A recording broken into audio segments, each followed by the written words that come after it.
people and his team are continuing to be engaged on this effort. I saw the National Security Advisor this morning. He has a very busy day of calls, and they will, again, continue to engage with our partners. That includes Steve Witkoff as well. Mary. Two questions for you on the news of the day. So how is today's executive order going to impact the 2028 Summer Olympics in Los Angeles? For example, would a man who thinks that he's a transgender woman be allowed to compete as a female on U.S. soil?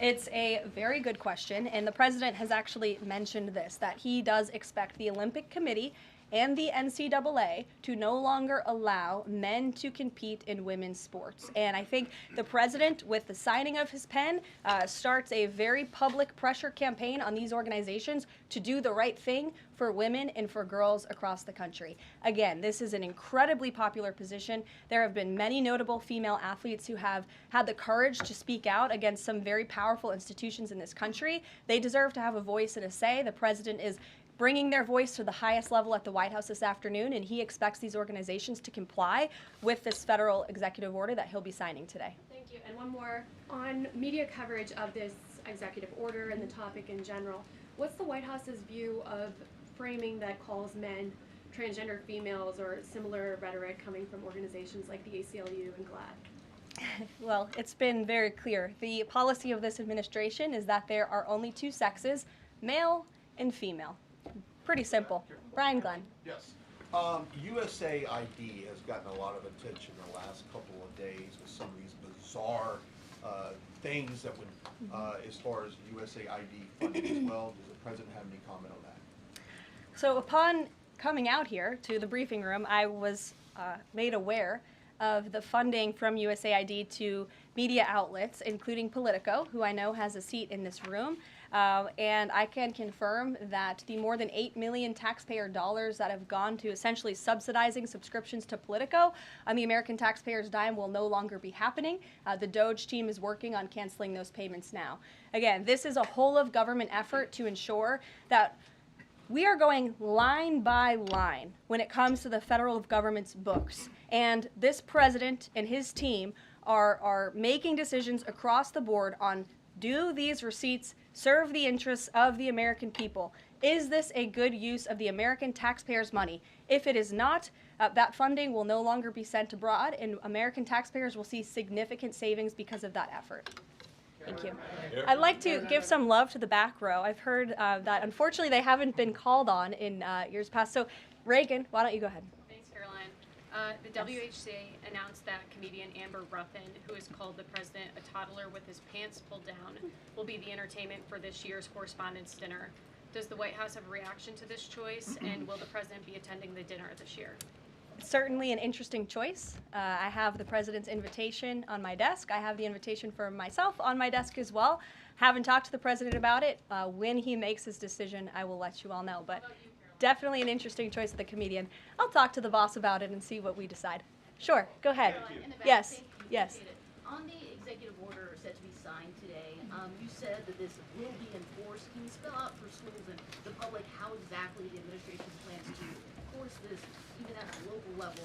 And on top of that, there are human rights groups who say that this could expose kids to discrimination. What is your response to that? I think kids have already been exposed to discrimination, especially young women and girls who have been forced to shower in locker rooms with biological men, who have been forced to compete on playing fields with biological men, which is incredibly unfair and unsafe, and again, an incredibly unpopular policy with the American people. As for the actions that this executive order takes, I already laid those out at the beginning of the briefing. I'm happy to give you a copy of this fact sheet so you can let your audiences across the country know. What's your message to schools who don't comply with this? They should, because it's going to be federal law in about an hour and a half.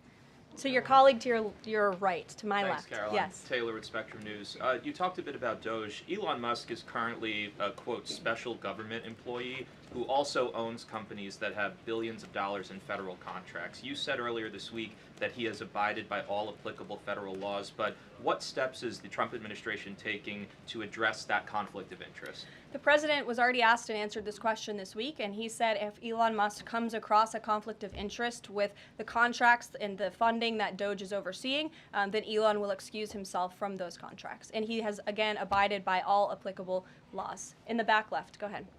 Trade advisor Peter Navarro, when asked about the External Revenue Service today, said, quote, we're going to collect a lot of tariff revenues and we're going to get tax cuts out of it. Is it the official position of the White House that tariffs will lower taxes for Americans? The president has always been clear that he believes tariffs are a tax on foreign nations, and he's committed to cutting taxes for the American people here at home. He also believes tariffs are a great revenue raiser for this country, and that's exactly why he has committed to the creation of the External Revenue Service, which I think is a phenomenal idea. We'll just go down the whole row. Go ahead. Tom Bateman with the BBC. Can you confirm that under the President's plans for Gaza, any and all Palestinians who want to stay in Gaza on their land will be allowed to do so? I can confirm that the president is committed to rebuilding Gaza and to temporarily relocating those who are there because, as I've showed you repeatedly, it is a demolition site. There is no running water. There is no electricity. The president wants these individuals to live in peace. He is committed to doing that with this very bold new plan, and we will continue to keep you apprised of updates as we receive them. Ed Lawrence, go ahead. Yes, go ahead, Ed. I appreciate it. Thank you. So now that the President Trump's policies are starting to take shape, how long will it take to cycle through and get some of the actual prices that Americans are paying to come down? Prices at the store and at the grocery pump? All of the above. Across the board, sure. Well, the president is doing everything he can, obviously, to reduce the cost of living crisis in this country as quickly as possible. That's why he signed a litany of executive orders across the board in the first couple of weeks here. He declared a national energy emergency. He committed to cutting 10 regulations for every new one on the book. As you know, working for a Fox Business-related outlet, deregulation and energy independence are huge drivers of reducing inflation in this country. And I think Americans can be assured by the results President Trump had in his first term, when again inflation was 1.4% when he left But office. is it months or is it a year? And will Americans have the patience to wait for it? I don't have a timeline, but the president is doing everything that he possibly can to reduce cost of living for Americans at home. Phil Wegman.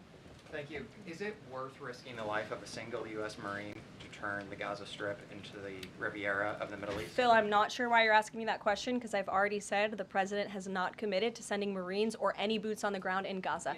We'll bring it to the front row. Ed O'Keefe. Good to see you again here in the front row, Caroline. Two things. On today's announcement, Title IX, if he scales back the education department or moves to shut it down entirely, what entity will enforce Title IX? As of now, this will be enforced through education through Title IX. If the abolishment of the Department of Education continues, which, as the president said yesterday, it's something his team is looking at and considering. It's something he talked a lot about on the campaign trail. Then, of course, we will look at additional maneuvers to ensure that these very important policies can be implemented. Okay, so the education abolishment thing's still on the table. Yeah, the president talked about it yesterday in the Oval Office, and he has good reason to talk about it. I mean, look, our education system is failing students in this country. The Nation's Report Card, I brought it up in my remarks last week, it shows that fourth graders are not reading at the level they should. I believe it was 40% of them are proficient in reading. As the mother of a child, I want an education system that helps my child read and write, teaches him math, nothing else in the classroom. And the president is wholeheartedly committed to we can make academia great again in this country. One other quick Deanna, one, go ahead. Thanks, Caroline. Does the president, is he looking at offering anything to these Arab countries that take in Palestinians? Is he willing to give them anything in return? And secondly, when the president announced his taking over Gaza policy yesterday, was Netanyahu aware of this, and what was his reaction when Trump presented that idea to him? I won't get ahead of the president's discussions or negotiations on your first question about what would be offered. I think the president's made it clear that he expects these nations in the region to step up and to accept Palestinian refugees who will be temporarily relocated for the rebuilding of Gaza. As for whether Prime Minister Netanyahu was aware before the president's remarks, he was indeed. I wasn't present for that reaction. But again, this is something the president has been socializing and thinking about for quite some time. Nick, good to see you. Oh, Jordan. Jordan, sorry. Thank you, Caroline. So Secretary Hegseth announced yesterday that Army recruiting levels have reached 12-year highs in December, 15-year highs in January. What is making young people want to serve the military under the Trump administration, and how does that contrast to Biden's failure consistently to meet recruiting average. Yeah. Does President Trump's anti-DEI agenda play a role in this? Well, first of all, the recruitment level for all branches of our military are at crisis levels, and it serves as a national security risk that our military branches are not fully staffed to where they need to be. And I do believe it's a culture problem within these institutions that the president is very much committed to fixing, as emphasized by the executive orders he has signed to root DEI out of the military. And I think when young men and women who are honorably signing up to serve in our nation's military see somebody like Pete Hegseth, the new Secretary of Defense, who is a proven warfighter, who risked his life in battle for this country, who understands what it means to deploy and to defend the Constitution and your nation abroad and to put your life on the line. When they see a leader like that and a leader like President Trump, who is committed to peace through strength, that's very inspiring. And we look forward to seeing those recruitment numbers and retention numbers skyrocketing over the next 4 years. And I know Pete Hegseth is committed to increasing recruitment at all branches of the military. I would defer you to the Department of Defense on exactly what he plans to implement. Jeff. Thanks very much. Two questions. One, the president yesterday used the word permanent for permanently resettle Palestinians. I hear you saying temporarily today. Is that a shift or a specific change that you want to highlight? And my second question is, yesterday he spoke about the U.S. owning Gaza. Who owns Gaza now, and how would the U.S. acquire ownership? Well, Gaza is currently run by Iranian-backed terrorists in the Middle East, Hamas, who we all agree, I think everybody in the region agrees, that can no longer stand. Just look at the events of October 7th and the events since. And the president, again, is committed to rebuilding the region for all people who want to return to it once it is no longer a demolition site, and it's a place where people can actually live and thrive in harmony, as he said last night, his words, not mine. And Daniel. permanent versus temporarily resettle? The president has made it clear that they need to be temporarily relocated out of Gaza for the rebuilding of this effort. Again, it's a demolition site right now. It's not a livable place for any human being. And I think it's actually quite evil to suggest that people should live in such dire conditions. Daniel. Karoline, thank you so much. The Daily Guidance says that the president will be meeting with a pair of governors today, Governor Abbott of Texas and Governor Newsom of California. It comes after the president took executive action to turn the water back on in California. Billions of gallons are flowing now. What can you tell us about the two meetings and the importance of President Trump's actions to help people in California? Sure. Those meetings will be taking place shortly, so I will get out of here to get to those meetings. We can always provide you a readout, as we always do. We try to be very transparent about what the president is doing in the Oval Office. Perhaps he'll even call you in to join him. We never know around here, as you all know. But Governor Abbott is obviously a great friend and an ally to the president. He has been on the front lines of the border crisis in this country.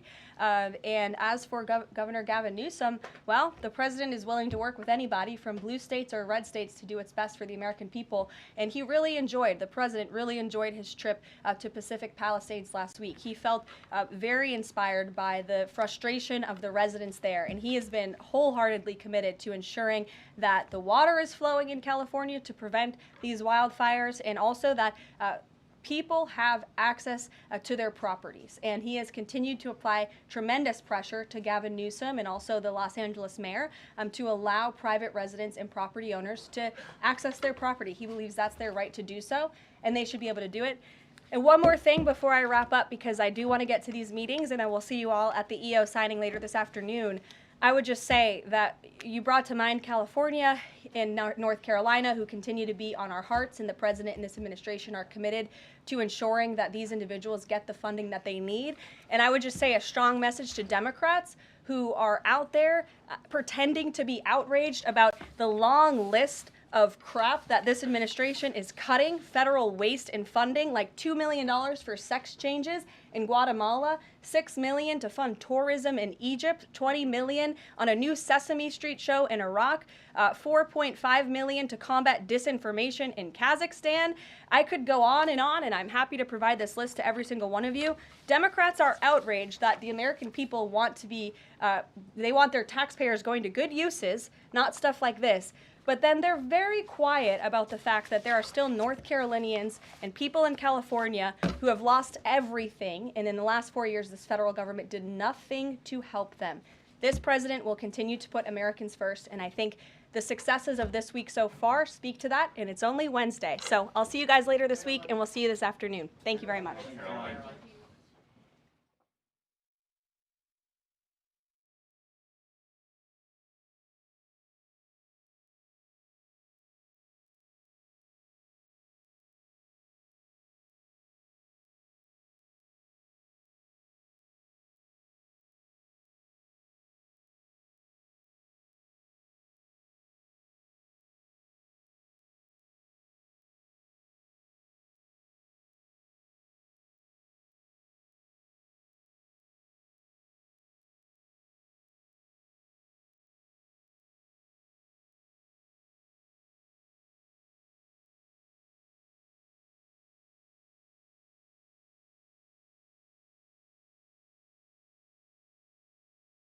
Thank you very much. We had a busy day.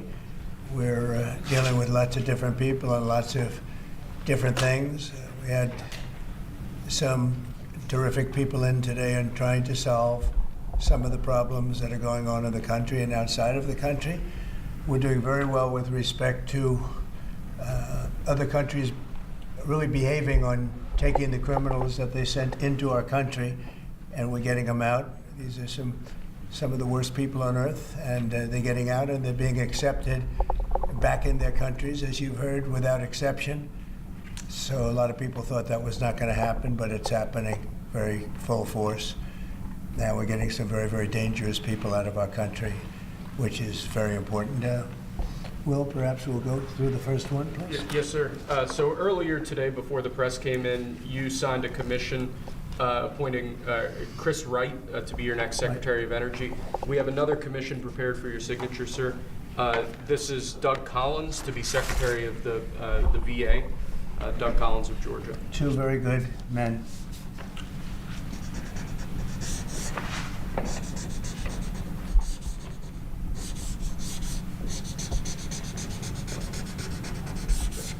Okay. Thank you, sir. Next up, in light of numerous actions taken by a number of bodies of the United Nations which exhibit a deep anti-American bias, we have an executive order prepared for your attention that would withdraw the United States from the UN Human Rights Council, would withdraw the United States from the UNRWA, which is a refugee organization, and would also review American involvement in UNESCO, which has also exhibited anti-American bias. More generally,